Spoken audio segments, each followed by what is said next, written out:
You're watching the Knox Pages. You are watching the Knox Pages. You're watching the Knox Pages Game of the Week.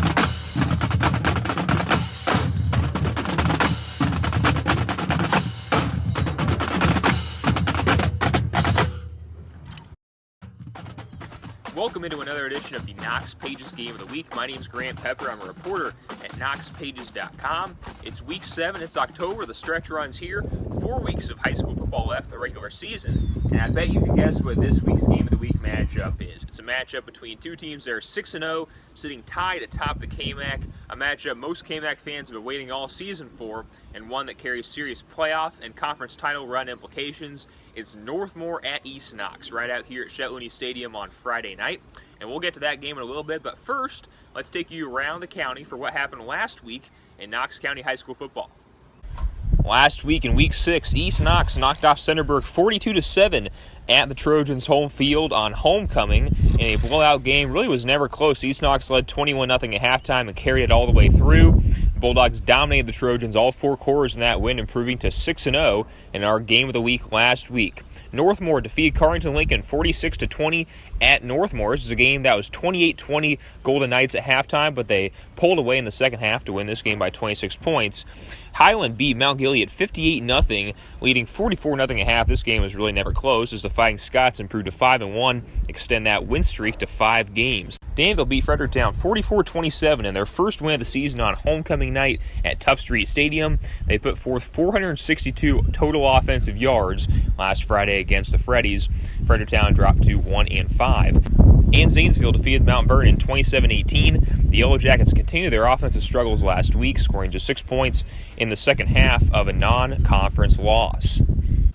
Now let's update you on the conference standings for the Knox-Morrow Athletic Conference and Ohio Cardinal Conference heading into Week 7. It's currently a 3-horse race right now tied atop the KMAC. East Knox, Northmor, and Highland, all 3-0 in the conference. East Knox and Northmor still undefeated on the season at 6-0. Highland 5-1. They've won 5 straight since that 22-point loss on opening night to Bloom Carroll. Tied for second are 3 teams, Centerburg, Danville, and Fredericktown, all at 1-2. Centerburg with a better overall record at 3-3. Danville and Fredericktown both at 1-5 overall this season. And in the cellar, Carrington Lincoln and Mount Gilead both 0-3 on the season. In conference play, an 0-6 overall. In the OCC, Worcester takes first place after a win over West Holmes last week. They are 3-0 in the Ohio Cardinal Conference, 4-2 overall. Ashland second at 2-0, 5-1 overall. West Holmes and Lexington tied for third at 2-1 in the conference. West Holmes 5-1 overall. Lexington just 2-4. Mansfield Senior and Mount Vernon tied for fourth at 0-2 in the conference. Yellow Jackets still looking for that first OCC win this year. Both teams are 2-4 overall, and Madison is in last right now at 0-3 in the OCC and 1-5 overall. This week's Game of the Week matchup features 2 teams that are currently playoff bound according to the latest edition of the OHSAA computer ratings. Northmor is ranked second in Division 6 Region 23. Meanwhile, East Knox is ranked 8th in that same region.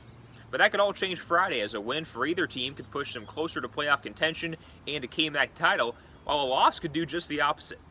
Both East Knox and Northmor are 6-0 coming into Friday night, and both teams have been dominant in those first 6 wins. East Knox has won by an average of 46 points per game, while Northmor has won by an average of 23 points per game this season. This was a close game last year, as East Knox came away with a hard-fought 32-28 road win at Northmor.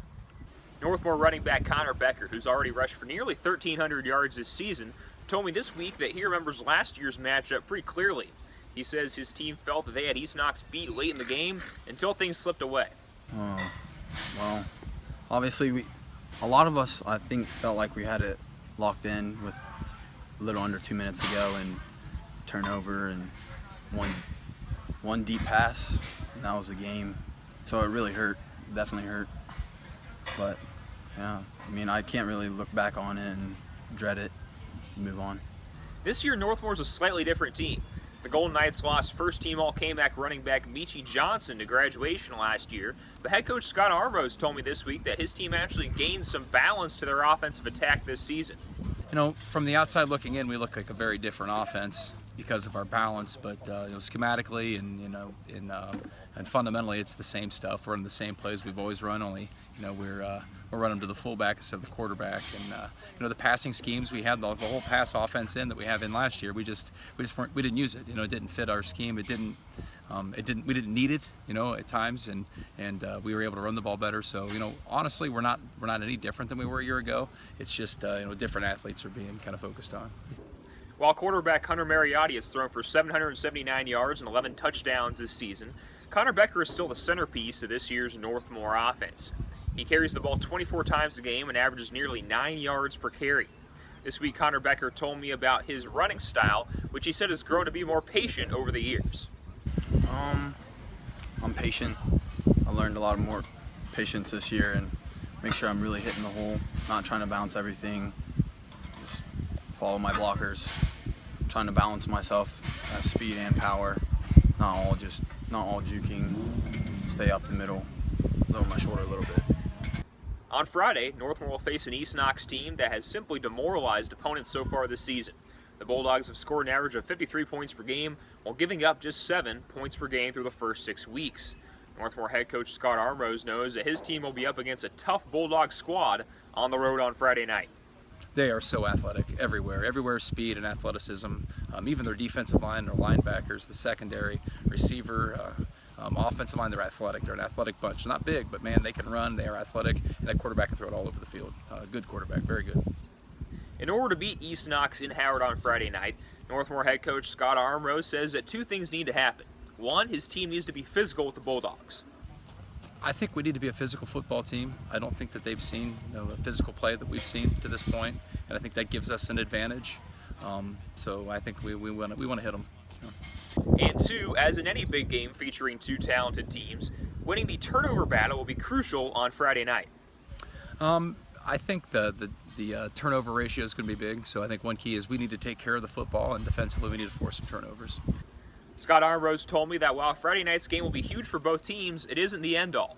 There's still 4 weeks of regular season play left, and he wants his guys focused on 1 week at a time as they head down the stretch. It's a big game, but last week, if we don't beat Cardington, this week's not as big a game, and next week's a big game too. They're all big games, so we look at this as just 1 more week. We stay focused, take the same approach we've taken all year long, and that's how we're going about this. Last year, we felt it was a big game too, but again, it wasn't. We didn't win it, but it wasn't the end of our season. We still snuck into the playoffs, so we take the same approach this year. Connor Becker said this week that his team will need to keep its composure on Friday night, as he expects it to be a playoff atmosphere right here at Chet Looney Stadium. We know there's going to be a lot of people there. We just keep our mindset and stay focused, play our game. Hopefully it'll go our way. Meanwhile, out here in Howard, the East Knox Bulldogs are looking forward to their matchup with an undefeated such as Northmor on Friday night. They're also looking to build off momentum they gained last week in a statement 42-7 road win at Centerburg. East Knox led 21-0 at halftime and never looked back, getting their first win of the season against a team 500 or better. We were able to execute at a higher level than we have been, and for that we're very proud. That's what we preached all week to the kids. We got to make sure we execute the game plan and play hard every single play. It's not that they haven't been doing that, but we need to step up to the next level. And so on both sides of the ball, we felt like we did a better job of that. There was always room for improvement, but very, very pleased with how the kids came out and played with excitement and how they executed the game plan. The Bulldogs have displayed a dominant offensive attack so far this season, which features quarterback Caden Lester, who's thrown for nearly 1,800 yards and 17 touchdowns this year, as well as running back Kason Crownapple, who's ran for 916 yards and 21 touchdowns on just 86 carries. That's nearly 11 yards per carry. But none of that would be possible without a strong offensive line that's protected Lester and carved out holes for Kason Crownapple all season long. Senior right tackle Stephen Leibarger told me this week that it's the offensive line's mentality that's allowed to step up in big spots this season. We just going with the mentality that we need to run the ball and protect Caden at all costs and just do our jobs the best we can. Leibarger said the Bulldogs were impressed by Northmor on film this week, and it will be key for them to get off to an aggressive start against the Golden Knights on Friday night. They got a really good line. They got a really good running back and quarterback, and they're good. They're a really good team. We just need to come out and attack them like from the very first play. East Knox head coach Cody Reese echoed a similar sentiment and said that Friday night should be a battle. They're solid both sides of the ball. They have great athletes, have good quarterback, good running back, good receivers, good offensive line. I mean, and they're, on defense they're solid as well. Defensive line, linebackers, DBs. So they're well coached, very good football team. And it, after looking on film, it's going to be a battle. And hopefully one that we can come out on top. But like I say, they're a good team, so we've got to prepare as best we can, and we'll see what happens. Reese had high praise for Northmor running back Connor Becker, who you just saw, and he said slowing Becker down will be crucial to his team's success on Friday night. Absolutely, he's a kid that he has a motor. It doesn't stop. So he's a great athlete, and the offensive line does a great job blocking for him, as well as the skill guys. So there's a reason he's been as successful as he has, and so that's definitely something that we've got to make sure that we pay attention to in order to try and slow him down, if we can do that. Along with locking in on Connor Becker, Reese said Friday night will be about a team defensive effort for the Bulldogs, as they'll have to stick to the game plan to contain the Northmor passing game as well. The keys is we got to make sure that we know we got to make sure that we know where 15's at. He's somebody that we got to stop, but we got to make sure that we stay disciplined and do what we need to do in order to be successful. Because like I say, they don't have just a running back. They have good quarterback and good receivers, good offensive line. So, across the board defensively, we just got to make sure that we do execute our game plan to what we think would help us to be successful. Now, when it comes to the significance of Friday night's game, Cody Reese doesn't want to downplay. He wants his team to embrace the moment. At the same time, he has high expectations for his Bulldogs on Friday night. You talk about that. You say, we look how hard we've worked and what we've been able to accomplish up to this point, and now this is what we've been working for. Opportunities such as this. Now, the opportunities before us with a very good football team in Northmor coming to Howard Friday night. So what will we do with it? What's our mentality going to be? And it's got to be the best that it's been all year. It really does. So that's been our challenge. Be the best that we possibly can be in every area. In order to put us in position to be successful. Stephen Linebarger told me Tuesday that his team is already juiced to be competing on such a stage. For both teams, this game will go a long way in determining their KMAC title and playoff fates. Linebarger said his Bulldogs are ready. It's really exciting. It's going to feel like a playoff atmosphere. We've been talking about how we're going to come out and respond to another 6-0 team. It's going to be really exciting.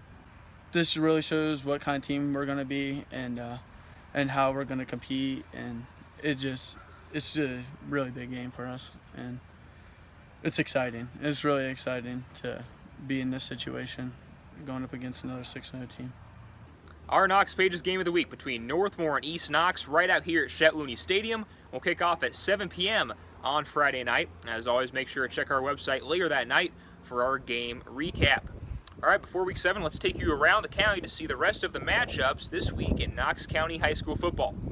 In Week 7, obviously, we've got Northmor and East Knox playing in our Knox Pages game of the week. Two 6-0 teams going head-to-head at Chet Looney Stadium. That's a 7 p.m. kickoff. It's also homecoming night for the home East Knox Bulldogs. As we said earlier, East Knox won this game last year 32-28 at Northmor. This week, Northmor was ranked second in Division 6 Region 23 OHSAA computer ratings. Meanwhile, East Knox is just barely in the playoff picture right now in that same region at 8th. Fredericktown will go to Highland this week. Fredericktown at 1-5 after their loss to Danville last week. Highland at 5-1, riding that 5-game win streak. Highland won this game last year in a close one at Fredericktown, 36-25. Highland was ranked 8th in Division 4 Region 14 this week in the OHSAA computer ratings. In the OCC, Worcester goes to Mount Vernon this week. Worcester at 4-2, Mount Vernon 2-4. That is the homecoming game for the Mount Vernon Yellow Jackets at Energy Field. Last year, Worcester won this game handily at their place, 45-21. After beating 5-1 West Holmes last week, Worcester moved up to 11th in Division 2 Region 7 computer ratings, just fractions of a point out of playoff contention after starting the season at 1-2. Our Bill Davis will be there to cover that game, so make sure you look on our website, knoxpages.com, for his game recap following Friday night's contest. Danville heads to Carrington-Lincoln on Friday. Danville at 1-5, Carrington 0-6 so far this year, searching for that elusive first win. Danville won 46 last year at Tough Street Stadium in this matchup, although things could be different this year as Carrington's proved to be a tough opponent for some of the KMAC's better teams so far this season. They just have not been able to come away with a win yet. And finally, Centerburg goes to Mount Gilead this week. Centerburg at 3-3, Mount Gilead 0-6. Centerburg has lost their last 2 games to some of the KMAC's bigger opponents. They lost to Highland by 30, and then East Knox last week by 35. They'll look to get back on track this week against the Indians. Mount Gilead was one of Centerburg's 2 wins last season, as the Trojans won that game 35-24. Side note, Mount Gilead still has not won a game since October 2016, as its losing streak has extended now to 18 games over the last 3 seasons. Well, folks, that's going to do it for this week's edition of the Knox Pages Game of the Week. As always, thanks for watching. Make sure to follow our sports coverage all season long on our website, KnoxPages.com.